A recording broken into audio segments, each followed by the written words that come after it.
نحمد ونصلی علی رسولہ الکریم اما بعد فاعوذ باللہ من الشیطان الرجیم بسم اللہ الرحمن الرحیم۔ سورہ نساء کے لیسن نمبر 5 پر ہیں، آیت نمبر 25 سے 28 تک ہے۔ شروع کرتے ہیں۔ اعوذ باللہ من الشیطان الرجیم بسم اللہ الرحمن الرحیم۔ لیسن 5 سورہ نساء آیت 25 سے 28۔ وَمَن لَّمْ يَسْتَطِعْ مِنكُمْ طَوْلًا أَن يَنكِحَ الْمُحْصَنَاتِ الْمُؤْمِنَاتِ فَمِمَّا مَلَكَتْ أَيْمَانُكُم مِّن فَتَيَاتِكُمُ الْمُؤْمِنَاتِ وَاللَّهُ أَعْلَمُ بِإِيمَانِكُم بَعْضُكُم مِّن بَعْضٍ فَانكِحُوهُنَّ بِإِذْنِ أَهْلِهِنَّ وَآتُوهُنَّ أُجُورَهُنَّ بِالْمَعْرُوفِ مُحْصَنَاتٍ غَيْرَ مُسَافِحَاتٍ وَلَا مُتَّخِذَاتِ أَخْدَانٍ فَإِذَا أُحْصِنَّ فَإِنْ أَتَيْنَ بِفَاحِشَةٍ فَعَلَيْهِنَّ نِصْفُ ما على المحصنات من العذاب ذلك لمن خشي العنة منكم أن تصبروا خير لكم والله غفور رحيم۔ ترجمہ پڑھتی ہوں۔ اور تم میں سے جس کسی کو آزاد مسلمان عورتوں سے نکاح کرنے کی پوری وسعت و طاقت نہ ہو تو وہ مسلمان لونڈیوں سے جن کے تم مالک ہو اپنا نکاح کر لے۔ اللہ تمہارے اعمال کو بخوبی جاننے والا ہے۔ تم سب آپس میں ایک ہی ہو اس لیے ان کے مالکوں کی اجازت سے ان سے نکاح کر لو اور قاعدہ کے مطابق ان کے مہر ان کو دو۔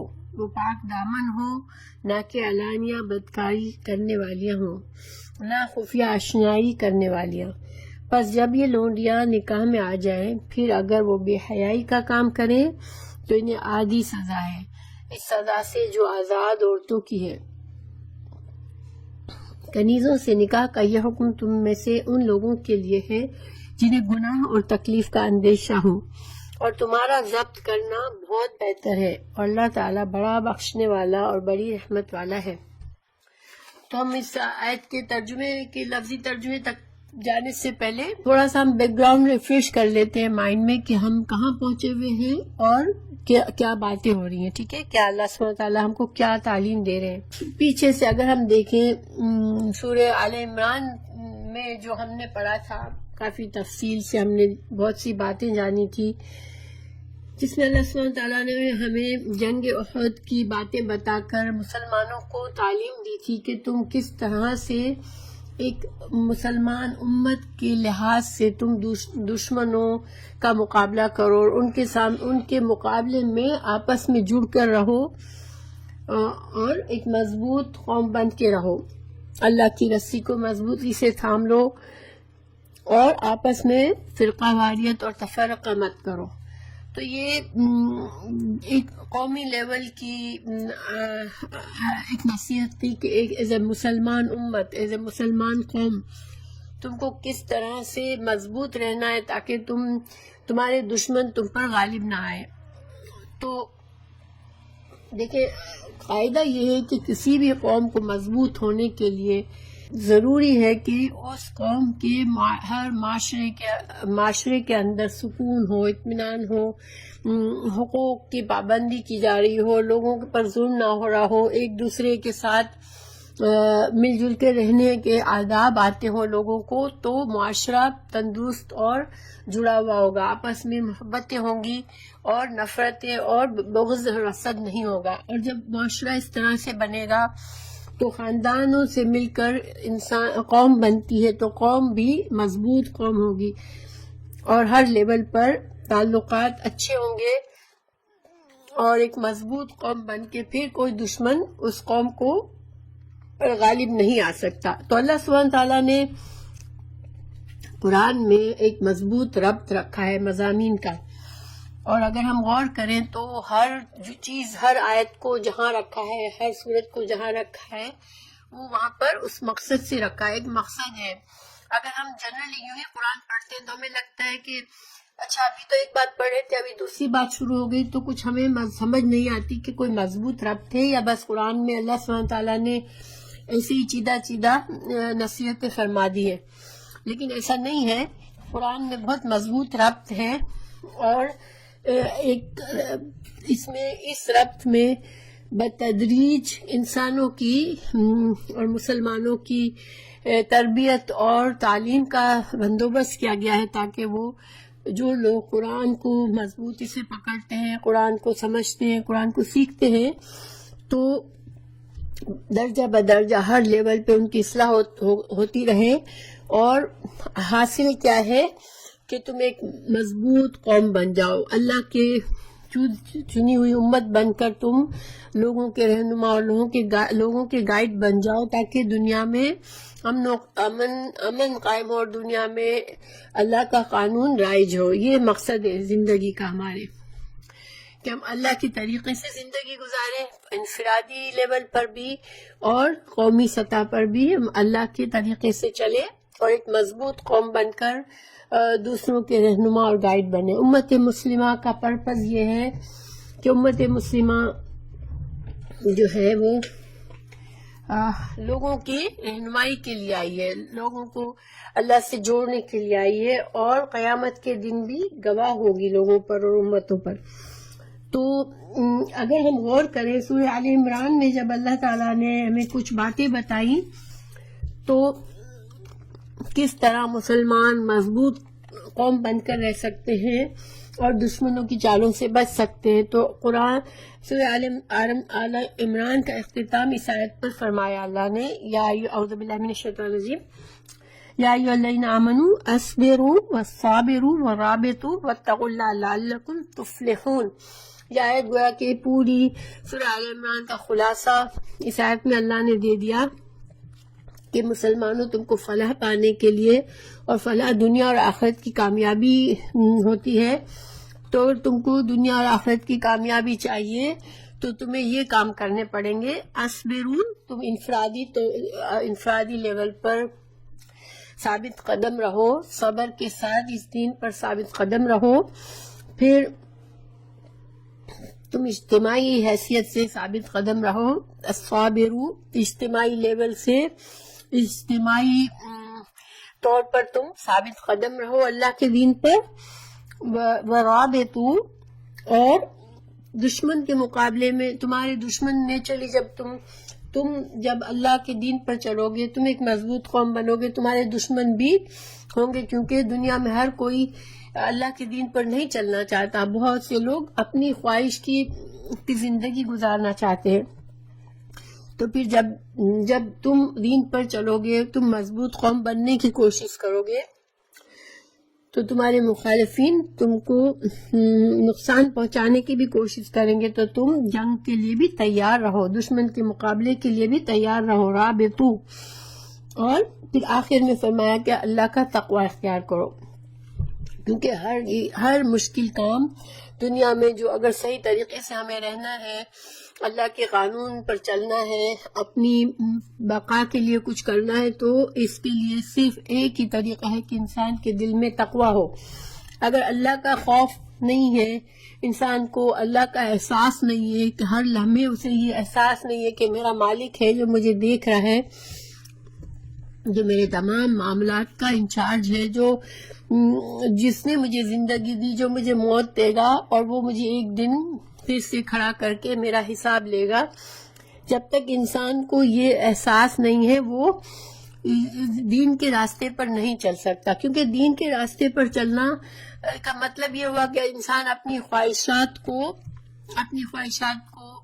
اللہ کے تابع کر دے، ٹھیک ہے، اپنے خواہش کا بندہ نہ رہے بلکہ اللہ کا بندہ بن جائے۔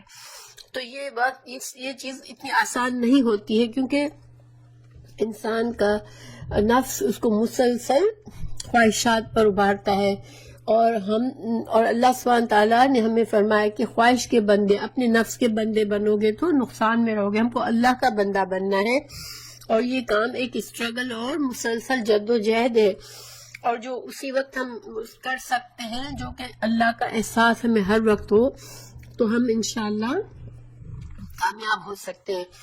تو اللہ تعالیٰ نے یہ ساری چیزیں ہمیں بتائیں، اور پھر سورہ جب آل عمران میں جب یہ مضمون آیا تو پھر اب اللہ سبحانہ تعالیٰ نے سورہ نساء میں ہمیں انفرادی اور معاشرتی اصلاح کی باتیں بتائیں، کیونکہ بڑے لیول پر اصلاح کب ہو سکتی ہے؟ جب چھوٹے لیول سے انسان شروع کرے۔ اگر ہمیں ایک قوم کو درست کرنا ہے تو ہمیں اپنے معاشرے کو درست کرنا ہے، پھر مثلا معاشرے کو درست کرنا ہے تو ہمیں اپنے گھر کو، اپنے خاندان کو درست کرنا ہے، اور اگر خاندان کو درست کرنا ہے تو سب سے پہلے اپنے آپ کو درست کرنا ہے۔ اس لیے سورہ نساء میں اللہ سبحانہ تعالیٰ نے اسٹارٹ ہی بندوں سے اس طرح سے بات خطاب فرمایا کہ یا ایھا الناس اتقوا ربکم، اے بندو، اے انسانوں، اپنے رب سے ڈرو۔ تو گویا کہ تقوی پر جہاں بات ختم ہوئی کہ تقوی تمہاری چابی ہے تمام کامیابیوں کی سورہ ال عمران میں، تو سورہ نساء میں پھر سے تقوی سے بات شروع کی کہ تم تقوی کرو، اللہ کا، اپنے رب کا تقوی کرو جس نے تمہیں ایک جوڑے سے پیدا کیا۔ تو اب اس کے بعد سورہ نساء میں اگر ہم دیکھیں، ہم نے 24 آیات پڑھی ہیں، اس میں بہت سے احکامات آئے۔ ان 24 آیات میں اللہ سبحانہ تعالیٰ نے معاشرے کے کمزور لوگوں کے حقوق کا تحفظ سکھایا کہ یتیم جو ہے وہ سب سے کمزور ہوتا ہے معاشرے میں، جس کا بچپن میں باپ مر جاتا ہے، تو اس کے ہمیں رائٹس بتائے، اس کے حقوق بتائے، اس کے ساتھ معاملہ کرنے کے ادب اور طریقہ سکھایا۔ پھر عورتیں کمزور ہوتی ہیں نسبتاً، اور عورتوں پر ہم جہالت کے وقت سے عورتوں کو ہمیشہ دبایا گیا اور عورتوں کا غلط استعمال کیا گیا، تو عورتوں کے حقوق کی حفاظت کی باتیں سکھائی اللہ سبحانہ تعالیٰ نے ہمیں سورہ نساء میں۔ پھر اللہ سبحانہ تعالیٰ نے مال کا تحفظ سکھایا وراثت کے قانون دے کر، کہ مال جو ہے وہ اس دنیا میں زندگی گزارنے کا ذریعہ ہے، اور یہ بھی اللہ کی نعمت ہے، لیکن اس کو غلط استعمال کر کے انسان خرابی کی طرف چلا جاتا ہے۔ تو مال کے تحفظ کے لیے مال کے کس طرح سے حقوق بتائے کہ مال پر کس کا حق ہوتا ہے، تو انسان جب مرتا ہے تو اس کے مال کو کہاں ڈالنا ہے، اس کے لیے اللہ نے وراثت کے قانون بنائے۔ تو یہ درجہ بدرجہ سارے جب احکامات آ رہے تھے، پھر اس کے بعد محرمات، کس سے شادی کرنی ہے، کس سے شادی نہیں کرنی ہے، کس سے حلال ہے، کس سے حرام ہے، تو یہ قانون بتائے۔ تو یہ سارے قوانین جو تھے وہ امیجن کرے ایک جاہل معاشرہ تھا جس میں کوئی قانون نہیں تھا، جس میں ہر انسان جو تھا اپنی مرضی سے چلتا تھا، اور جنگل کا قانون تھا کہ جو بھی مضبوط ہے، جو اسٹرانگ ہے، وہ اس کا راج چلے گا، جس کی لات ہے اس کی بھینس والا حساب تھا کہ جو مضبوط ہوگا وہ آرام سے رہے گا اور دوسروں کے حقوق کو پامال کرے گا، اور مضبوط سے مضبوط ہوتا چلا جائے گا، کمزور جو ہے وہ کمزور سے کمزور ہوتا چلا جائے گا۔ اب ایسی خواہش پرستی کے ماحول میں یہ جو قوانین آئے جس میں حقوق بتائے اللہ نے، فرائض بتائے، آپس کے تعلقات کو درست کرنے کا طریقہ بتایا، کمزوروں کی حفاظت کرنے کا طریقہ بتایا، تو یہ قوانین کوئی آسان نہیں تھے کہ لوگ اس کو جلدی سے قبول کر لے۔ انسان آج بھی دیکھیں، انسان کس چیز کو جلدی کرنے کے لیے کرتا ہے؟ اس کا نفس چاہتا ہے، اور نفس ہمیشہ اپنا چاہتا ہے، خود غرض ہوتا ہے۔ انسان کا نفس جو ہے وہ خود غرضی چاہتا ہے، میرا یہ فائدہ ہے، سب سے پہلے وہ اپنے آپ کو دیکھتا ہے۔ اب اپنے نفس کو پیچھے چھوڑ کر دوسرے کے حقوق کو آگے کرنا، یہ ساری چیزیں آسان نہیں تھی۔ تو اللہ سبحانہ تعالیٰ نے سارے یہ قوانین بتائے، اللہ تعالیٰ نے یہ نیک بندے ایسے پیدا کیے جہالت کے دور میں کہ انہوں نے اب بڑے سے بڑی اپنی بری عادتیں، پرانی رسم و رواج کے طریقے، یہ ایک ساری زنجیریں توڑ کے ان کو اللہ کے دین کو انہوں نے تسلیم کیا، اور اسی وجہ سے جو نفس پرست لوگ تھے انہوں نے بہت سخت مخالفت کی، کیونکہ دیکھیں نفس پرست جو لوگ ہوتے ہیں ان کو سپورٹ چاہیے ہوتا ہے، ان کی طاقت لوگوں میں ہوتی ہے، جتنے لوگ میرے اندر میں ہوں گے اتنی میری طاقت ہے۔ اب اگر لوگ اس کے کنٹرول سے نکل کر اللہ کے دین کی طرف جانے لگیں گے اور وہ حق کے راستے پر چلیں گے اور اپنے حقوق و فرائض کو سمجھیں گے تو نفس پرستوں کا بزنس تو نہیں چلے گا۔ تو پھر اسی طرح انہوں نے مخالفتیں کی۔ تو اب یہ اللہ سبحانہ تعالیٰ نے کیا طریقہ کیا رکھا کہ یہ قانون جب دیتے رہے تو ہر قانون کے اور احکامات کے درمیان تھوڑا تھوڑا مسلمانوں کو انکریج بھی کرتے گئے، ان کو سمجھاتے بھی، کچھ احکامات آئے، پھر کچھ سمجھایا کہ تمہارا اس میں فائدہ ہے، اور تمہارے دشمن جو ہے وہ کیوں دشمنی کرتے ہیں، تم ان کی پرواہ نہیں کرو، یا ان سے مقابلہ کس طرح کرنا ہے۔ تو یہ سب کچھ چل رہا ہے، ٹھیک ہے، سورہ نساء میں۔ اب دیکھیں پیچھے سبق میں ہم نے جو ہے وہ نکاح کے لیے کون سی محرمات ہے، کن عورتوں سے شادی کر جائز ہے، کن سے نہیں ہے، یہ سب کچھ پڑھا ہم نے۔ تو آج کا جو سبق ہے اب اس میں اللہ سبحانہ تعالیٰ ایک اور قانون بتا رہے ہیں، جس میں دیکھیں نکاح جو ہے وہ ایک اسلام کا ذریعہ ہے۔ اللہ تعالیٰ نے اسلامی طور پر جائز حلال طریقے سے عورت اور مرد کی جو جنسی خواہشات ہوتی ہے ان کی تسکین کا ذریعہ بھی رکھا ہے۔ اس میں خاندان کا بچوں اولاد کے لیے بھی سلسلہ چلانے کا اور آگے خاندان بنانے کا بھی ذریعہ رکھا ہے، لیکن اس کے علاوہ جو بھی ذریعے تھے وہ حرام ذریعے تھے، جو جائز نکاح کے بغیر جو عورت اور مرد کے جو جہالت میں رشتے تھے وہ سارے حرام رشتے ہوتے قرار دیے گئے۔ تو اب اللہ تعالیٰ نے ایک اور اصلاح کا پہلو اس آیت میں بتایا ہے، جس میں ہو سکتا ہے کہ جو انسان اتنا غریب ہے، جو مرد اتنا غریب ہے کہ اس کے پاس استطاعت نہیں ہے نکاح کرنے کی، کسی اچھے خاندان کی مسلمان پاک دامن عورت سے نکاح کرنے کی اس میں وسعت نہیں ہے، فائنانشلی وہ اتنا اسٹرانگ نہیں ہے کہ ایسی عورت کا مہر بھی ادا کرے، پھر اس کے نان نفقہ بھی جو کہ مرد کے ذمے ہوتا ہے اسلام میں وہ بھی ادا کرے۔ تو اب ایسا مرد کی بھی خواہشات ظاہر ہے، اب وہ خواہشات نفس سے مجبور ہو کر کہیں گناہ کی طرف نہ چلا جائے، کہیں ناجائز طریقے سے اپنی جنسی خواہشات نہ پوری کرے۔ تو اللہ تعالیٰ نے آج کے اس آیت میں ایسے مرد کے لیے کچھ رخصت بتائی ہے۔ تو ہم اس کو آیت کو پڑھتے ہیں انشاءاللہ۔ آیت نمبر 25، ومن اور جو لم نہیں یستطع استطاعت رکھتا، منکم تم میں سے، یعنی کہ مسلمانوں میں سے جو مرد استطاعت نہیں رکھتے، یعنی فائنانشل استطاعت نہیں رکھتے، فولاً قدرت، طول جو ہوتی ہے وسعت، مال دولت کے لیے بھی استعمال ہوتی ہے۔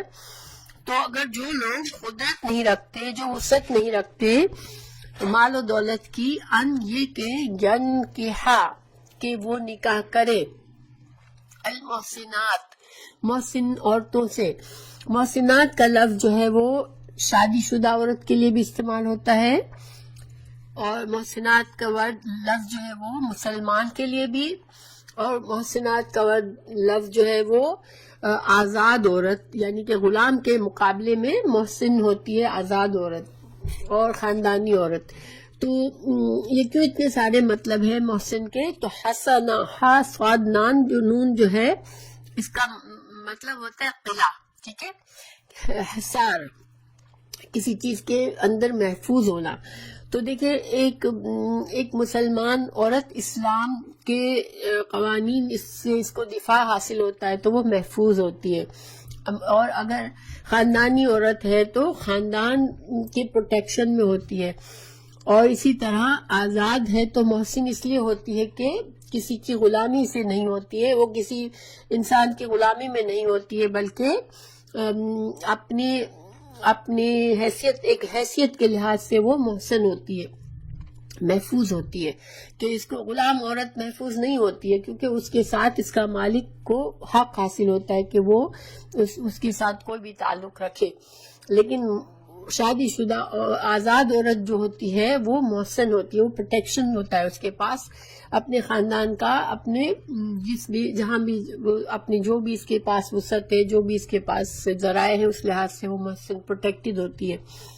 اور پاک باز عورت جو ہے وہ محسن کیوں ہوتی ہے کہ وہ اپنی پاک بازی سے اپنی حفاظت کرتی ہے، ہر کسی مرد کے لیے اپنے آپ کو پریزنٹ نہیں کرتی.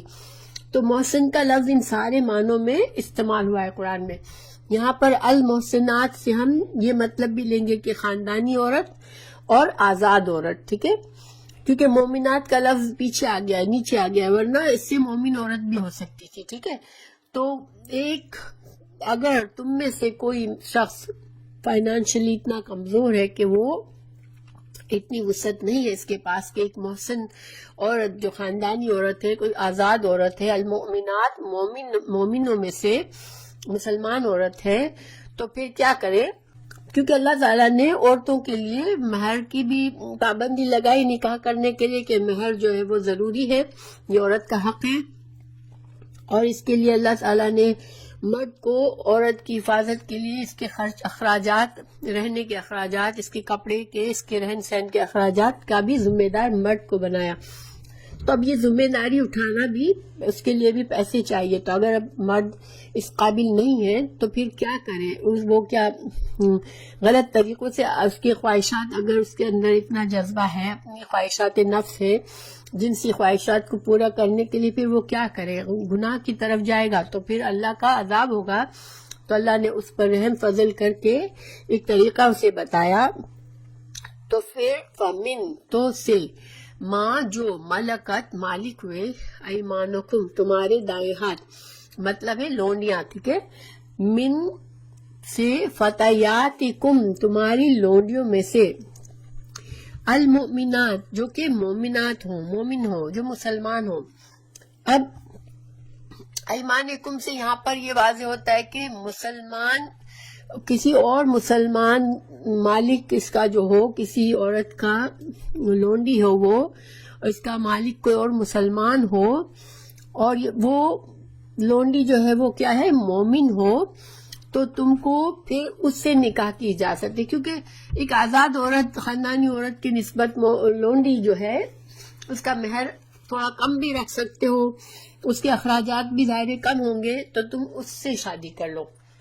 واللہ، اور اللہ تعالی، عالم زیادہ جاننے والا ہے، بی ایمانکم تمہارے ایمان کو. چونکہ اللہ تعالیٰ نے یہاں بولا کہ مومن لونڈی سے شادی کرو، تو اب یہ نہیں کہ تم اس عورت کا ٹیسٹ لو کہ وہ مسلمان ہے کہ نہیں، کیونکہ دل کا حال تو اللہ ہی جانتا ہے. تو تم بظاہر اگر وہ مومن ہے تو زبان سے کہتی ہے میں مسلمان ہوں، تو تمہیں بظاہر لگتی ہے کہ وہ مسلمان ہے، اسلام والے کام کرتی ہے، تو تم اس سے شادی کر سکتے ہو. مگر اللہ سبحانہ تعالیٰ تم لوگوں کے دلوں کی حالت اللہ جانتا ہے، یعنی کس کے دل میں کتنا تقویٰ ہے. شاید وہ مومن لونڈی تم سے زیادہ تقویٰ والی ہو، تو یہ اللہ جانتا ہے، تم نہیں جانتے. بس بظاہر تمہیں لگے کہ مومن ہے تو اس سے شادی کرو. بعضکم بعض تم میں سے، من بعدن تم میں سے بعض میں سے، یعنی کہ تم سب آخر کار ایک آدم کی اولاد ہو، تم سب انسان ہونے کے ناطے سب برابر ہو. اور دوسرا مطلب اس کا یہ ہے کہ مسلمان ہونے کے ناطے اگر کوئی بھی بندہ اللہ کا پر ایمان رکھتا ہے تو اللہ کی نظر میں مسلمان سارے برابر ہیں، چاہے دنیا کے لحاظ سے وہ لونڈی ہے یا کوئی آزاد عورت ہے یا خاندانی عورت ہے یا بہت امیر ہے، لیکن اللہ سبحانہ تعالیٰ کے نزدیک سارے مسلمان اپنے ایمان کے لحاظ سے پہچانے جائیں گے کہ ایمان اور تقویٰ کس کا زیادہ ہے، ورنہ سارے مسلمان اللہ کے نزدیک برابر ہے. ہم لوگوں کو اگر انسانوں کے لیے ہم کو سارے مسلمانوں کو برابر ٹریٹ کرنا ہے، کیونکہ ہم کسی کے دل کا حال نہیں جانتے، اللہ جانتا ہے. تو ہمیں اگر پتہ ہے کہ فلاں شخص یا فلاں عورت مسلمان ہے تو ہمیں اس کو وہی حقوق دینے جو کہ اسلام نے ہمیں مسلمان کے لیے حق دیے ہیں. اب اللہ سبحانہ تعالیٰ نے یہاں اجازت دی، لیکن کیا فرمایا اللہ نے؟ فَانْكِحُوهُنَّ تم نکاح کرو ان سے، ٹھیک ہے، بِإِذْنِ ساتھ اذن کے، اجازت کے، اہلی ہننا ان کے اہل کے. اب لونڈی کا تو کوئی گھر بار اولاد کچھ نہیں ہوتا، شوہر نہیں ہوتا، ماں باپ نہیں ہوتے، تو اس کا اہل کون ہوتا ہے، اس کا ولی کون ہوتا ہے، اس کا جو مالک ہوتا ہے. یعنی جو شخص نکاح کرنا چاہتا ہے وہ نہیں، کیونکہ اپنی لونڈی سے تو نکاح کی ضرورت نہیں ہے، اس سے تم تعلقات خود ہی رکھ سکتے ہو. لیکن یہ ایسے آدمی کے لیے جس کی کوئی لونڈی بھی نہیں ہے اور وہ کسی آزاد عورت سے شادی کرنے کی وسعت بھی نہیں ہے، تو وہ کوئی اور مسلمان آدمی یا عورت ہو جس کی کوئی لونڈی ہو تو اس سے نکاح کر لے. دیکھیں تو اب یہ کیسی لونڈی ہوگی کہ مثال کے طور پر اگر اس کا جو مالک ہے یا تو اگر عورت ہے تو وہ چاہتی ہے کہ ٹھیک ہے میری جو لونڈی ہے وہ نکاح کر لے، وہ اجازت دے کہ ہاں ٹھیک ہے تم اس شخص سے نکاح کر سکتی ہو، تم اسٹل میری نکاح کے بعد بھی تم لونڈی رہو گی، لیکن تم اس سے فلاں سے نکاح کر سکتی ہو اگر یہ اجازت دے. یا کوئی آدمی ہے اس کا مالک، تو آدمی اگر ایسا ہے کہ اس کو جنسی تعلق کے لیے لونڈی کی ضرورت نہیں ہے، وہ مگر لونڈی کے سے وہ دوسرے کام تو لیتا ہے، لیکن اس سے کوئی جنسی تعلق کی رکھنے کی اس آدمی کو کوئی خواہش نہیں ہے اس کے مالک کو، تو اب کوئی اور اگر نوجوان لونڈی ہے تو وہ کسی اور کو انٹرسٹڈ ہے اس سے شاید نکاح کرنے میں، تو وہ اگر اجازت چاہے تو دے سکتا ہے کہ ہاں ٹھیک ہے یہ تم میری لونڈی سے شادی کر سکتے ہو. لیکن وہ خود ہی ولی ہوگا اس کا، اور وہ خود ہی عورت اس کی لونڈی رہے گی. تو وآتوہن، تو دو ان کو.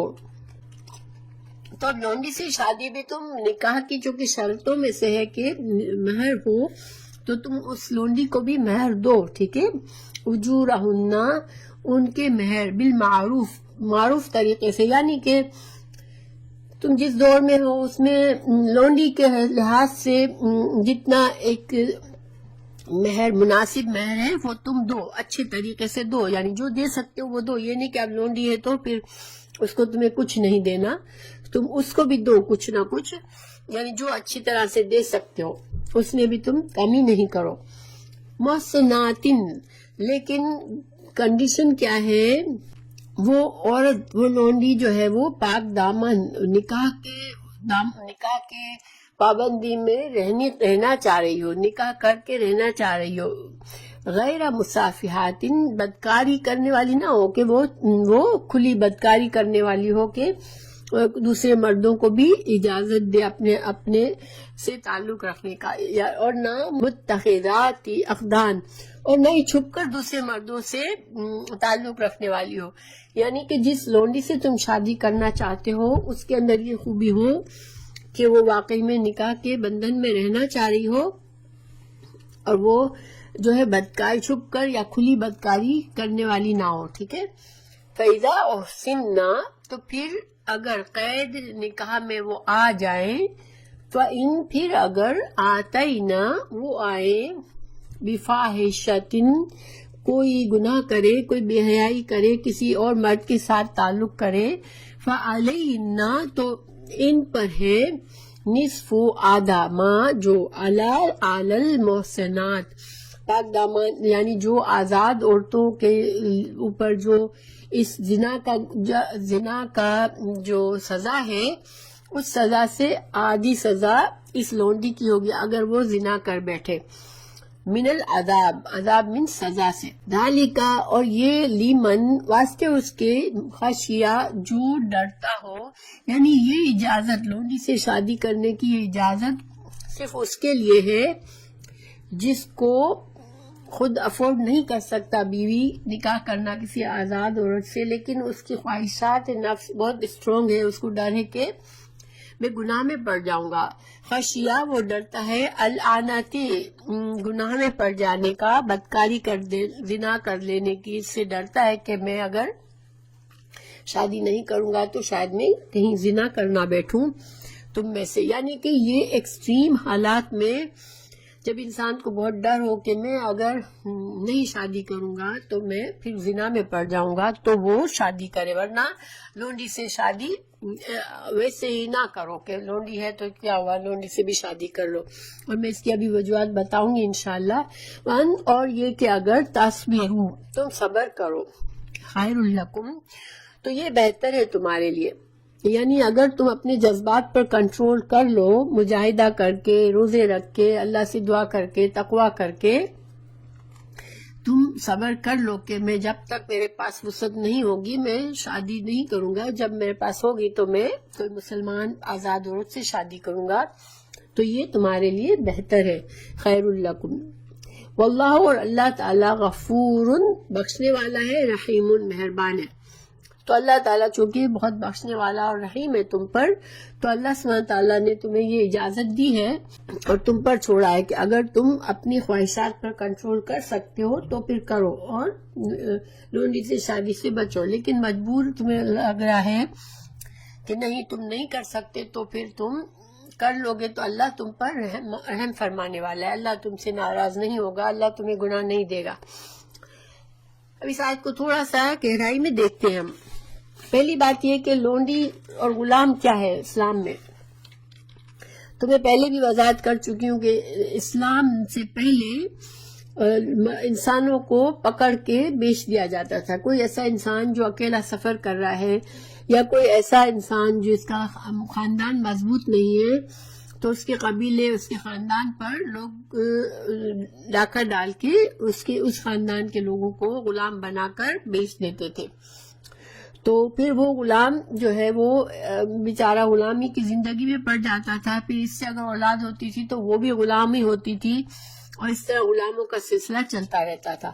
اسلام نے آ کر یہ سب چیزیں حرام کر دی کہ کسی بھی ذریعے سے تم کسی انسان کو غلام بنا کر بیچ نہیں سکتے ہو. صرف ایک ذریعہ باقی رہ گیا اور یہ تھا کہ جب مسلمان جہاد کرے، اسلام کی سربلندی کے لیے اللہ کے راستے میں جہاد کرے، اب کافر قوم کو شکست ہوتی ہے تو اس سے جو لڑنے کے لیے آئے ہوتے ہیں مسلمانوں سے، اس میں عورتیں بھی ہوا کرتی تھیں، مرد بھی ہوتے تھے. تو ان عورتوں اور مردوں کو تم قید جب کرو تب ان قیدیوں کا تم کیا کرو گے؟ ان کو تم چھوڑ نہیں سکتے اور ان کو صرف جیل میں ڈالو گے تو تم پر اور بوجھ آئے گا. تو اپنا تو وہ کوئی ایسا وسعت کا زمانہ تو تھا نہیں کہ تم جیل میں اب ان کو کھلاتے پلاتے رہو بیٹھ کے مفت میں. تو اب تم کیا کرو گے؟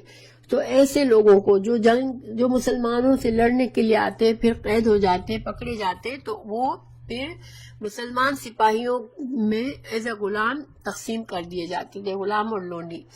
اور غلام اور لونڈی کے لیے اللہ تعالیٰ نے بہت سے حقوق اور فرائض بتائے کہ تم اپنے غلاموں کو اچھی زندگی دو.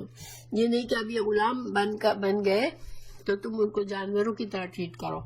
اور نہ صرف یہ بلکہ ان کو مسلمان اگر کر کے ان کو تعلیم دیتے ہو اور ان کو آزاد کرتے ہو تو اس کا بہت زیادہ اجر و ثواب رکھا اللہ تعالیٰ نے. لیکن مسلمان عورت یعنی جو لونڈی بن کے آتی ہے، جو غیر مسلم عورت، اس کے لیے اللہ نے حلال رکھا کہ اس کا مالک اس سے شوہر اور بیوی والا تعلق جائز ہے اس کو رکھنا. تو اس میں بھی کیا حکمت ہے کہ دیکھیں اگر ایک عورت تمہارے گھر میں آ گئی، اب وہ مرد اگر اس کو نامحرم رکھا جاتا کہ وہ لونڈی تمہارے لیے نامحرم ہے، تو ایک گھر میں تم کسی کو رکھ رہے ہو، اگر وہ نامحرم عورت ہے، جوان بھی ہو سکتی ہے، خوبصورت بھی ہو سکتی ہے، اب یہ ایک عجیب و غریب ماحول ہو جاتا کہ گھر کے اندر اب مالک سے اس کو پردہ کرنا ہے اور ساتھ رہنا بھی ہے، پھر مالک اس کے تمام اخراجات کے ذمہ دار بھی ہے. تو یہ ایک عجیب و غریب سچویشن، غیر فطری سچویشن ہو جاتی. اس کے بجائے اللہ نے اجازت دی کہ لونڈی کا مالک جو ہے وہ اس سے اپنا جنسی تعلق اسی طرح رکھ سکتا ہے جیسے اپنی بیوی سے رکھ سکتا ہے. اس سے فائدہ یہ ہوتا تھا کہ مرد جو تھا وہ اس کا مکمل طور پر اس کا ولی بن جاتا تھا. اب اس کے اخراجات سارے جو بھی ہیں اور اس کو تعلیم اگر دینا چاہ رہا ہے، اس کو کچھ اچھی باتیں سکھانا چاہتا ہے، اس کو مسلمان کرنا چاہتا ہے، تو یہ سارے پھر کام پاسبل ہو جاتے تھے. یہ عورتیں پھر ایونچولی ان کے ساتھ اتنا اچھا سلوک کیا جاتا تھا کہ بہت سی مسلمان ہو جاتی تھی. اسی وجہ سے اللہ نے فرمایا کہ جو لونڈی مسلمان ہو چکی ہو تم ان سے نکاح کر سکتے ہو. اچھا، قانون یہ تھا کہ ولی اس کا مالک جو تھا وہی اس کا مالک رہے گا، وہی اس کا ولی ہوگا، اسی کی اجازت سے نکاح ہوگی، اور سارے معاملات مہر اور یہ سب کچھ بھی اس کا وہی کرے گا۔ تو اگر اس سے اولاد ہوگی تو اس کا قانون کے لحاظ سے وہ اولاد بھی اس مالک کی غلام ہوگی، ٹھیک ہے۔ حالانکہ آزاد آدمی نے اس سے شادی کی ہوگی، لیکن پھر بھی چونکہ وہ عورت خود غلام ہے تو اس کی اولاد بھی اس آدمی کی غلام بنے گی۔ اسی وجہ سے اللہ تعالیٰ نے کہا کہ سخت مجبوری کی حالت میں تم کرو، کیونکہ پھر ایک مرد کے لیے کتنا مشکل ہو جائے کہ اس کی بیوی بھی کسی اور کے غلام ہے اور اس کے بچے بھی کسی اور کے غلام ہیں، تو یہ تو ایک مسلسل ذہنی اذیت بن جائے انسان کے لیے کہ وقتی طور پر تو جذبات کی تسکین کے لیے شادی کر لی، لیکن اب کیا کرے، اب تو وہ بیوی بھی کسی کے غلام ہے، اس کے بچے بھی کسی کے غلام ہے۔ تو اس وجہ سے اللہ نے مجبوراً کی حالت میں نکاح کی اجازت دی، لیکن نکاح کی شرائط پوری رکھی کہ اس کا مہر بھی ہوگا، جو آدمی اس سے شادی کر رہا ہے اس کی نیت گھر بسانے کی ہوگی، وہ صرف چند دنوں تک اپنی ضرورت پوری کرنے کے لیے شادی نہیں کر رہا ہے کہ تھوڑے دنوں میں اس کو طلاق دے دے گا۔ ولی کی اجازت اور مہر اور ایک نیک ارادہ شادی کرنے کا، یہ ساری چیزیں، اور چھپ کر شادی نہیں ہوگی، سب کو پتا ہوگا کہ اس آدمی نے اس سے شادی کی ہے، یہ ساری شرائط موجود ہونی چاہیے اس شادی میں۔ تو یہ اللہ سبحانہ تعالیٰ نے پھر آخر میں پھر اسی لیے فرمایا کہ اللہ غفور رحیم ہے، کیونکہ اللہ نے یہ تمہیں مجبور سچویشن میں تم کو گناہ سے بچانے کے لیے تم کو اجازت دی ہے۔ اللہ سبحانہ تعالیٰ جو ہے بندوں کے لیے بہت رحم فرمانے والا ہے اور ان کی کمی کوتاہی کو بخشنے والا ہے۔ آگے کی آیت پر چلیں۔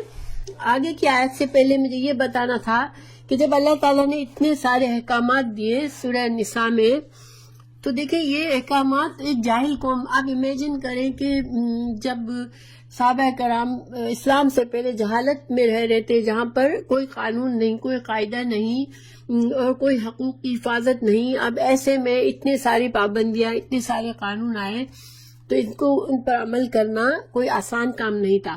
تو اللہ سبحانہ تعالیٰ وقتاً فوقتاً جب اللہ تعالیٰ کا یہ طریقہ ہے کہ قرآن میں جب اللہ تعالیٰ نے بہت سے احکامات دیے تو پھر ساتھ ساتھ حوصلہ افزائی کے لیے کچھ باتیں نصیحتیں بھی کی۔ آپ اگر مثال کے طور پر ہم کسی بچے کو صرف ڈانٹ ڈپٹ کر یہ کرنا ہو، یہ کرو، یہ مت کرو، یہ کرو، یہ مت کرو، یہ کرتے رہیں گے تو بچہ کنفیوز ہو جائے گا، لیکن آپ اس کو کچھ کہہ کے پھر اس کو سمجھائیں گے کہ دیکھو میں تمہیں یہ حکم اس لیے دے رہی ہوں کہ اس کے یہ مقصد ہے، اس میں تمہارا یہ فائدہ ہے، تو اس کو بات سمجھ میں آئے گی۔ تو اللہ سبحانہ تعالیٰ نے اسی طرح ہم سے معاملہ کیا کہ اب ہر تھوڑے عرصے کے بعد ایسی آیات دی۔ تو آیت نمبر 26، 27 اور 28 جو ہے اس کا مقصد کیا ہے کہ اب اتنے احکامات آ گئے، 25 آیت سے مسلسل احکامات چل رہے ہیں، تو اب مسلمانوں کو تھوڑی حوصلہ افزائی دی گئی کہ دیکھو اللہ تعالیٰ تمہیں کیوں احکامات دیتا ہے، اس کی حکمت بتائی گئی، ٹھیک ہے۔ اس روشنی میں اس آیت کو ہم پڑھتے ہیں۔ اللہ تعالیٰ نے فرمایا اب یریدو چاہتا ہے، ارادہ کرتا ہے اللہ، ارادہ کرنا، چاہنا، اللہ کا ارادہ ہے، اللہ یہ چاہتا ہے لیبینا، بینا کا مطلب ہوتا ہے اہتمام کے ساتھ، سمجھا کر، آہستہ آہستہ بتدریج سمجھانا، ٹھیک ہے، بیان کرنا۔ اسی طرح ہے کہ اللہ سبحانہ تعالیٰ بیان فرماتے ہیں، کھول کر خوب واضح کر کے بیان کرتے ہیں، لکم تمہارے لیے، وَيَهْدِيَكُمْ اور رہنمائی کرتا ہے تمہارا، ہدایت یعنی راستہ دکھاتا ہے تم کو، سننا طریقوں کا، الذین ان لوگوں کے، من سے، قبلکم جو تم سے پہلے تھے، ویتوب اور مہربان ہو، علیکم تم پر، واللہ اور اللہ تعالی، علیم علم والا ہے اور حکیم حکمت والا ہے۔ تو یہاں پر اللہ تعالیٰ نے کیا فرمایا کہ اللہ سبحانہ تعالیٰ کیوں بیان کرتا ہے تمہیں یہ سارے احکامات، کیا ارادہ ہے اللہ کا، اللہ کیا چاہتا ہے، ارادہ تم کو یہ بتانے کے لیے، تو یرید اللہ چاہتا ہے۔ اچھا، لفظ یریدو کے بعد لی آتا ہے، دیکھیں لی، یہ جو لی ہے نا، لی یبینا، ٹھیک ہے. چاہتا ہے تو کیا چاہتا ہے؟ لی، تاکہ وہ بیان کرے. یہ لی جو آنے سے یریدو کے لفظ یریدو کے دو معنی ہوتے ہیں. ایک تو ارادہ کرنا، چاہنا، میں یہ چاہتی ہوں کہ میں اچھی بن جاؤں، ٹھیک ہے. اور ایک ہوتا ہے قطعی فیصلہ، کہ اب میں نے فیصلہ کر لیا ہے کہ میں یہ کام نہیں کروں گی، ٹھیک ہے. تو اس میں فرق ہے، مگر لفظ یریدو کی یہ دونوں معنی آتے ہیں. لیکن کب ہم مطلب میں فرق کب آتا ہے کہ یریدو کے بعد جو چیز ہوتی ہے کہ ہم کیا چاہتے ہیں اس کو بتانے کے لیے لی سے بات شروع کی جائے، ٹھیک ہے. تو چاہتا ہے لی، تم کو کیا ارادہ کرتا ہے کرنے کے لیے، تو لی کا لفظ جو اب آ جاتا ہے تو قطعی ارادہ، پکا فیصلہ، ٹھیک ہے. اللہ قطعی طور پر اللہ یہ چاہتا ہے. اچھا، اگر یریدو کے بعد اللہ تعالیٰ اگر اس طرح بات کرے جو کہ اگلی آیت میں ہے ان، ٹھیک ہے، یریدو ان، پھر بتائے کہ کیا ارادہ چاہتا ہے. چاہتا ہے اللہ ان کے، پھر آگے اللہ نے بتایا یتوبہ علیکم، کہ تم پر مہربان ہو. تو جب اس طرح سے بات ہو تو یہ ایک ارادہ اور چاہنا ہے کہ اللہ کی خواہش یہ ہے کہ اللہ تمہیں معاف کر دے. یہاں پر اللہ تعالیٰ کا قطعی فیصلہ ہے. کیا فیصلہ ہے؟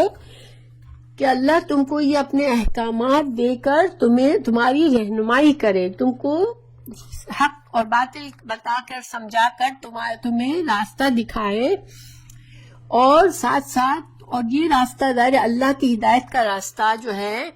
تو ہدایہ میں آپ کو پتا ہے کہ 3 معنی مفہوم ہوتے ہیں. ایک تو رہنمائی کرنا راستے کی، ٹھیک ہے، کہ یہ سیدھا راستہ ہے. پھر اس راستے پر چلانا، اس کی توفیق دینا کہ انسان اس راستے کو پکڑ لے، اس پر چلنے لگ جائے. اور پھر وہ اس کو جما دینا اس پر یہاں تک کہ وہ کامیابی ہو جائے، اس کو آخرت کی کامیابی تک پہنچ جائے. تو یہ تینوں معنی آتے ہیں قرآن میں. یہ حدیث تینوں معنوں میں استعمال ہوا ہے. کبھی اس میں تینوں معنی شامل ہوتے ہیں، کبھی اس میں صرف ایک معنی شامل ہوتا ہے. یہاں پر جو ہم سمجھ سکتے ہیں کہ اللہ کا قطعی فیصلہ ہے کہ وہ مسلمانوں کو، تم لوگوں کو جو اللہ کی باتوں کو مان لے، جو اللہ کے احکامات کو سمجھ لے، ان کو اللہ تعالیٰ ہدایت دے دے، یعنی کہ وہ راستے پکڑ لے، ان کو اللہ توفیق دے دے، اللہ ان کو کامیابی دے دے. یہ اللہ کا ارادہ ہے تاکہ تم برے انجام سے بچ جاؤ. اس لیے اللہ تمہیں یہ سارے تم کو یہ احکامات دیتا ہے.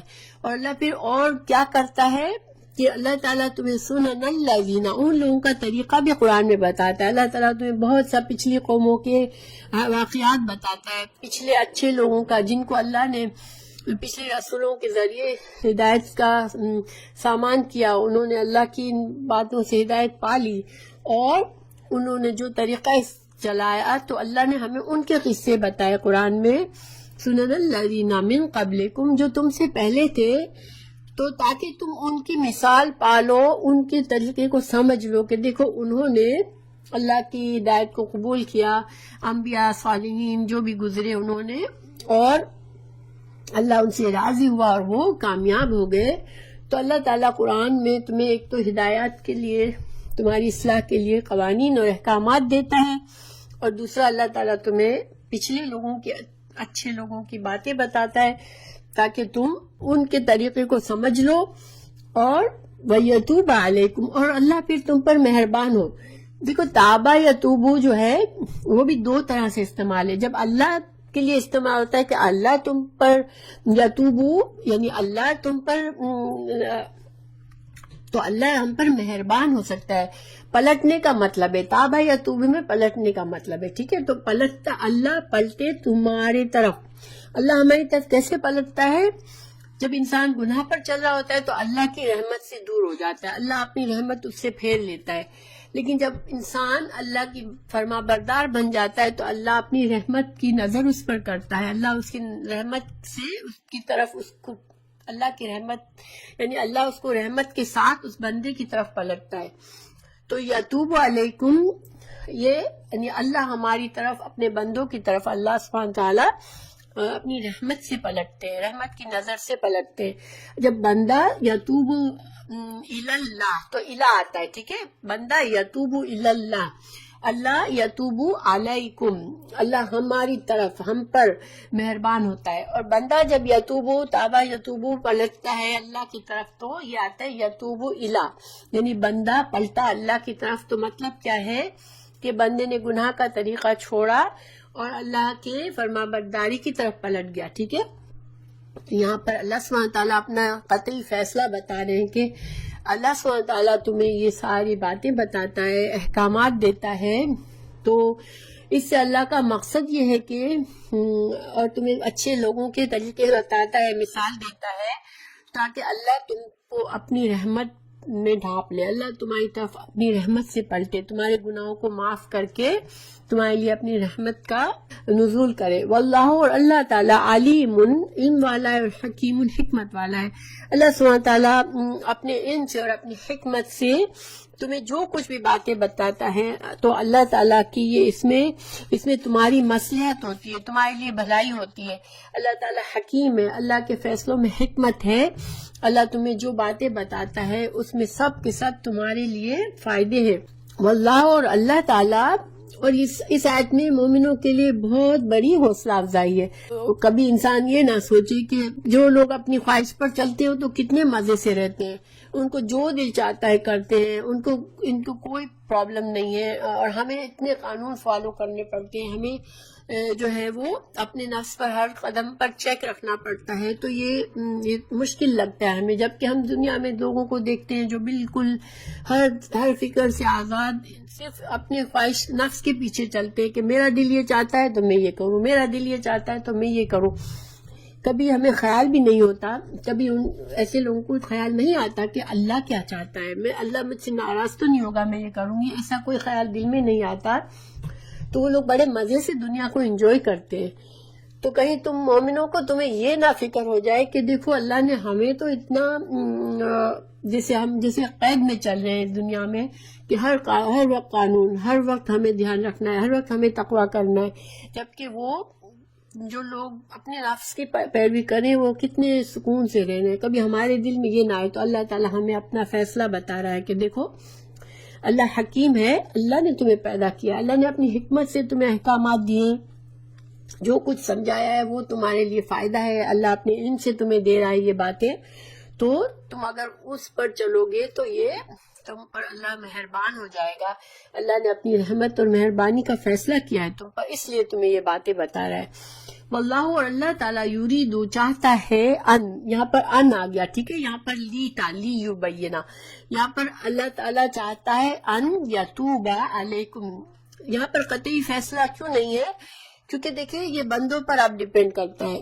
اللہ نے تو اپنا قطعی فیصلہ بتا دیا کہ میں بندوں کو مہربان ہونا چاہ رہا ہوں، اس لیے میں ان کو حکم دے رہا ہوں یہ چیزوں کی. اب اگر بندہ قبول کرے گا نہیں کرے گا یہ پھر بندہ پر ہوگا کہ بندے نے قبول کیا ہے نہیں. تو پھر اللہ تو یہ چاہتا ہے، اب بندہ کیا چاہتا ہے اس کو ملے گا. وہ اگر وہ ہدایت چاہتا ہے ہدایت ملے گی، گمراہی چاہتا ہے گمراہی ملے گی. لیکن اللہ کیا چاہتا ہے کہ اللہ تم پر مہربان ہو. اللہ کسی کو سزا نہیں دینا چاہتا، اللہ کسی کو عذاب نہیں دینا چاہتا، اللہ کسی سے ناراض ہونا نہیں چاہتا. تو اور اللہ تم کو بلا وجہ میں احکامات کے بوجھ تلے نہیں دبانا چاہتا. اللہ اپنی حکمت سے تمہیں اچھی باتیں بتاتا ہے. تو اللہ تعالیٰ چاہتا ہے، اللہ کی خواہش ہے، اللہ کا ارادہ ہے کہ تم پر وہ مہربان ہو علیکم تم پر. وَيُرِيدُ الَّذِينَ، لیکن وہ لوگ چاہتے ہیں، یتبعون جو پیروی کرتے ہیں، الشہوات جو اپنی خواہشات کی، ان یہ کہ تمیلو تم جھک جاؤ، تم مائل ہو جاؤ، میلن جھک جانا، عظیمن بہت بڑا. تو دیکھیں اللہ تو یہ اللہ کی خواہش ہے کہ تم کامیاب ہو جاؤ، اللہ تم پر مہربان ہو جائے. لیکن جو لوگ معاشرے میں اپنی خواہشات کی پیروی کرنے والے ہیں وہ کیا چاہتے ہیں کہ تم جھک جاؤ، تم گناہ کی طرح مائل ہو جاؤ. جس طرح وہ اپنے شہوات کے پیچھے چلتے ہیں تم بھی انہی میں شامل ہو جاؤ اور تم بہت بڑی گمراہی میں چلے جاؤ. تو کیوں ایسا چاہتے ہیں لوگ؟ جو لوگ اپنی خواہش پر چلتے ہیں وہ کیوں ہمیں چپ چاپ اپنے دین پر نہیں چلنے دیتے؟ اگر ہم چاہتے ہیں کہ ہم اپنے دین پر چلیں تو کیوں ہمیں نہیں کرنا چاہتے؟ کیونکہ اسلام جب آیا اور صحابہ کرام نے قبول کر لیا، اللہ کے دین کو قبول کیا، اللہ کے دین پر چلنا شروع کیا، تو ان کو بہت زیادہ تکلیفیں دی گئی. اور مدینہ میں بھی یہود کی طرف سے بھی ان کو بہت زیادہ ان کے ساتھ چالیں چلی گئی، ان کو کسی نہ کسی طرح دین سے گمراہ کرنے کی کوشش کی گئی۔ تو انسان کیوں ایسا چاہتا ہے؟ جو لوگ اپنی خواہش پر چل رہے ہوتے ہیں، دیکھیں جو لوگ خواہش کے بندے ہوتے ہیں ان کو اپنی خواہش پر چلنے کے لیے ضروری ہوتا ہے کہ وہ زیادہ سے زیادہ میجورٹی کو اپنے ساتھ رکھے تاکہ وہ بڑے بن کے رہ سکے، ٹھیک ہے؟ اگر ایک پورے جھمیلے میں، پورے کراؤڈ میں ایک بندہ غلط کام کر رہا ہے تو اور باقی سب صحیح کر رہے ہیں تو سب کو پتہ چل جائے گا کہ یہ بندہ غلط ہے۔ لیکن اگر جو بندہ زیادہ سے زیادہ لوگوں کو اپنے ساتھ ملا کر غلط کام کرے گا تو پھر لوگ، جو مائنورٹی رہ جائے گی، وہ سمجھے گی کہ دیکھو اتنے لوگ یہ کام کر رہے ہیں تو پھر یہی صحیح ہے۔ تو یہ اس وجہ سے جو لوگ شہوات، اپنی مرضی کے خواہش کے بندے ہوتے ہیں، وہ ان کی ہمیشہ یہ خواہش ہوتی ہے کہ وہ اکیلے نہ رہیں، وہ دوسرے لوگوں کو اپنے ساتھ ملائیں تاکہ ان کی قوت بڑھے۔ یہ تو اس وقت کا دور تھا، ٹھیک ہے؟ اللہ نے صحابہ کرام کو ایک طرح سے متنبہ کیا کہ تم ان لوگوں کی چال کو سمجھو کہ وہ تمہیں چالیں چلیں گے، تمہیں دین سے ہٹانے کی کوشش کریں گے کیونکہ وہ چاہتے ہیں کہ تم بھی دوبارہ گمراہ ہو جاؤ، مگر اللہ کا یہ ارادہ نہیں۔ اللہ تو تم پر مہربانی کرنا چاہ رہا ہے۔ اب اگر ہم آج کا دیکھیں، ٹھیک ہے، آج ہمیں ہر گناہ ہو رہا ہے، معاشرے میں ہر غلط کام ہو رہا ہے، ہم مسلمان کتنے غلط کاموں میں ہیں لیکن ہمیں پتہ نہیں چلتا ہم غلط کر رہے ہیں، کیوں؟ ہمیں نارمل لگتا ہے۔ جو باتیں جو ہمارے دین کے لحاظ سے جب دین آیا اس وقت جو باتیں بہت بڑے بڑے عظیم گناہ تھے، آج ہمیں کوئی گناہ نہیں لگتے۔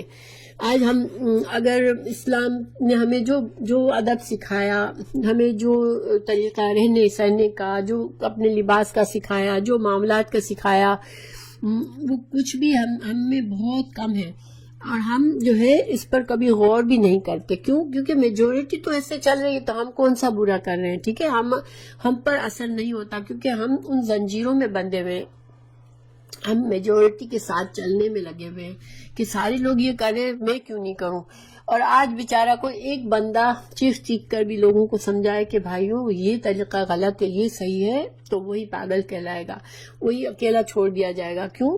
کیونکہ بھائی تم تو اکیلے بندے ہو، تمہارے ساتھ چل کر ہمیں کیا ملے گا؟ ہمیں تو اپنی خواہشات کی بھی پیروی ہم نہیں کر سکیں گے۔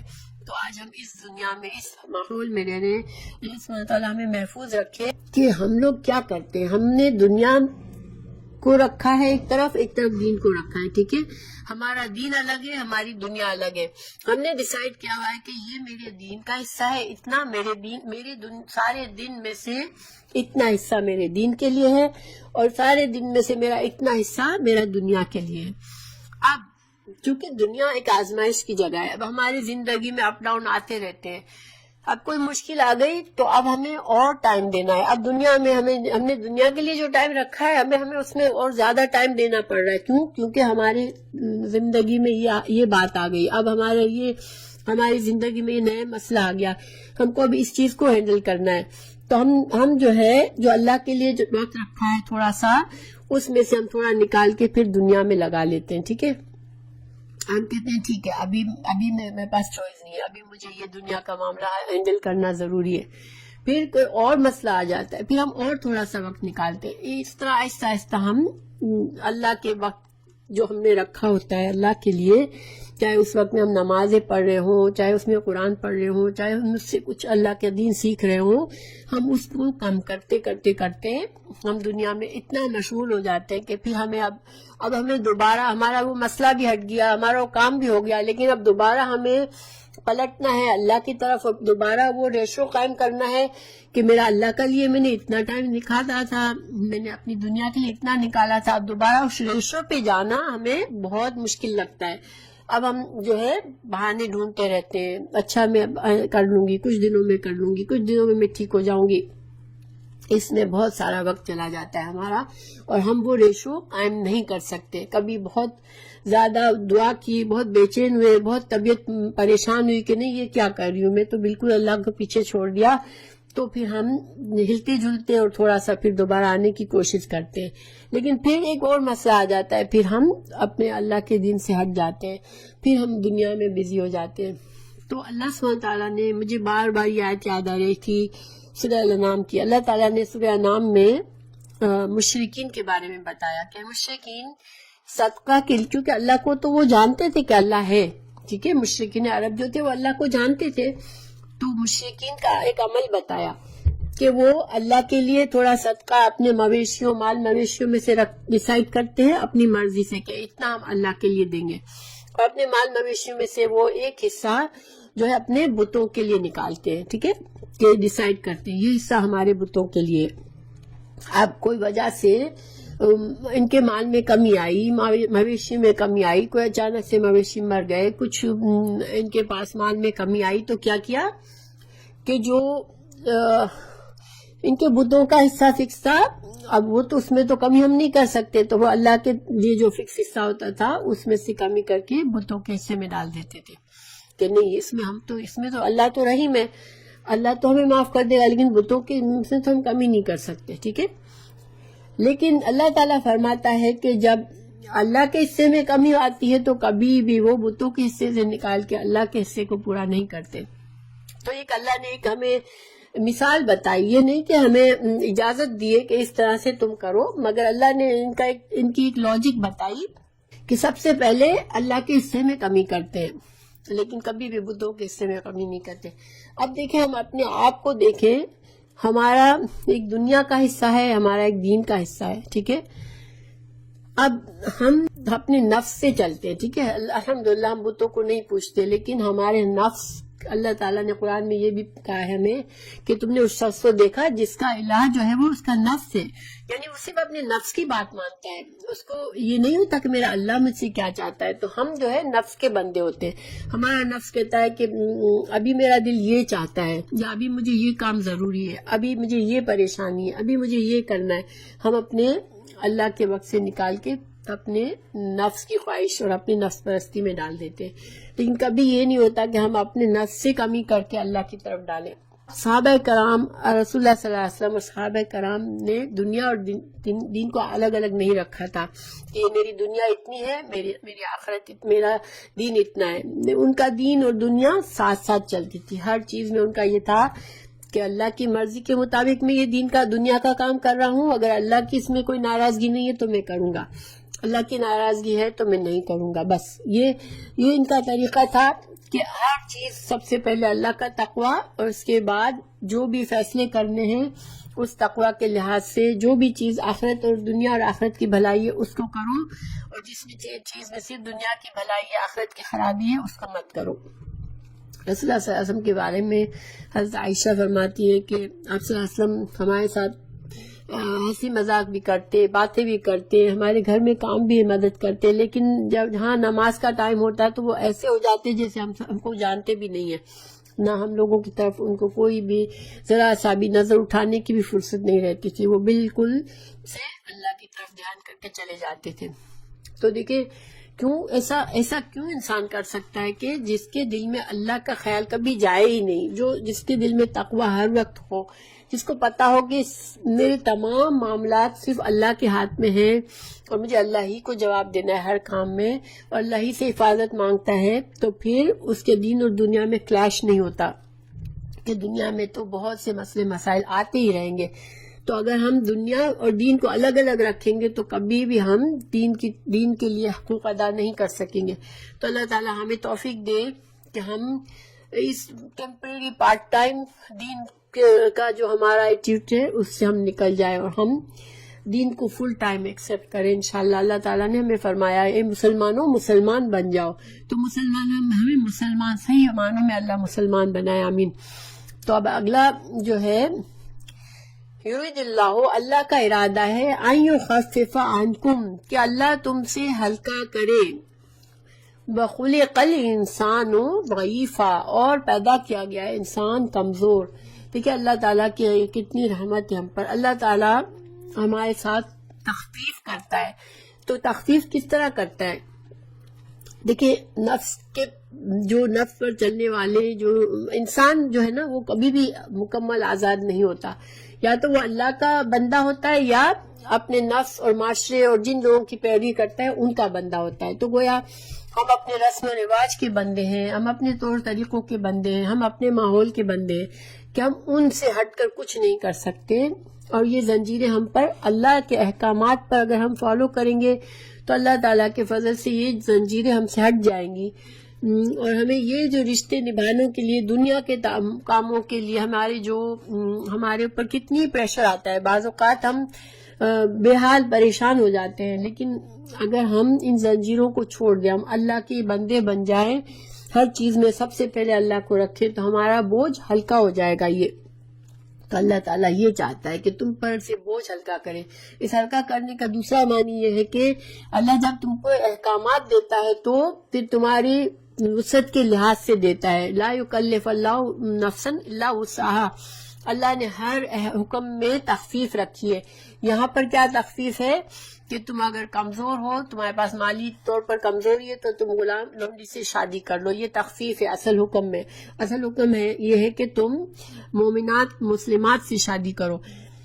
تو لیکن عام طور پر نماز میں بھی اللہ نے تخفیف رکھی ہے. تم سفر میں ہو تو قصر کر لو، تم کھڑے ہو کے نہیں پڑھ سکتے تو بیٹھ کے پڑھ لو، تم بیٹھ کے نہیں پڑھ سکتے تو لیٹ کے پڑھ لو.